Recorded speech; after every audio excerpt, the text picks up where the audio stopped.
ملک یمن کے دو افراد نے اللہ کے رسول صلی اللہ علیہ وسلم کی بارگاہ میں یمن کی ایک زمین کے متعلق جھگڑا پیش کیا۔ پہلے شخص نے عرض کی، یا رسول اللہ، میری زمین اس کے باپ نے چھین لی تھی، اب وہ اس کے قبضے میں ہے۔ تو نبی کریم صلی اللہ تعالیٰ علیہ وسلم نے دریافت فرمایا، کیا تمہارے پاس کوئی گواہی ہے؟ عرض کی، نہیں، لیکن میں اس سے قسم لوں گا کہ اللہ کی قسم کھا کر کہے، کیا وہ نہیں جانتا کہ وہ زمین ہے جو اس کے باپ نے غصب کر لی تھی؟ دوسرا شخص قسم کھانے کے لیے تیار ہو گیا تو رسول اللہ صلی اللہ تعالیٰ علیہ وسلم نے ارشاد فرمایا، جو جھوٹی قسم کھا کر کسی کا مال دبائے گا وہ بارگاہ الہی میں اس حالت میں پیش ہوگا کہ اس کے ہاتھ پاؤں کٹے ہوئے ہوں گے۔ یہ سن کر دوسرے شخص نے کہہ دیا، یہ زمین میری نہیں ہے۔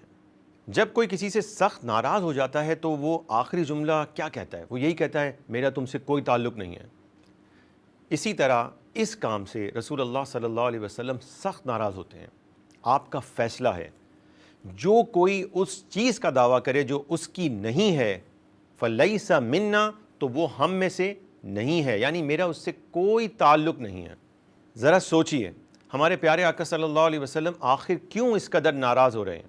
اس لیے کہ حضور جو دین لے کر آئے ہیں اس میں کسی انسان کا حق مارنا ظلم ہے اور وہ حرام کام ہے۔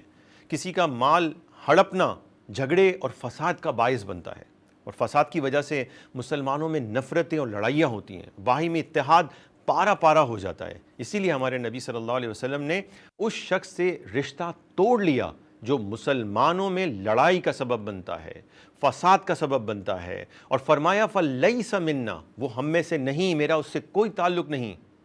یاد کیجئے، کہیں آپ نے کسی کی چیز پر، مال پر، زمین پر، جائیداد پر، وراثت پر، کسی کی امانت پر ناحق دعویٰ یا قبضہ تو نہیں کیا ہے؟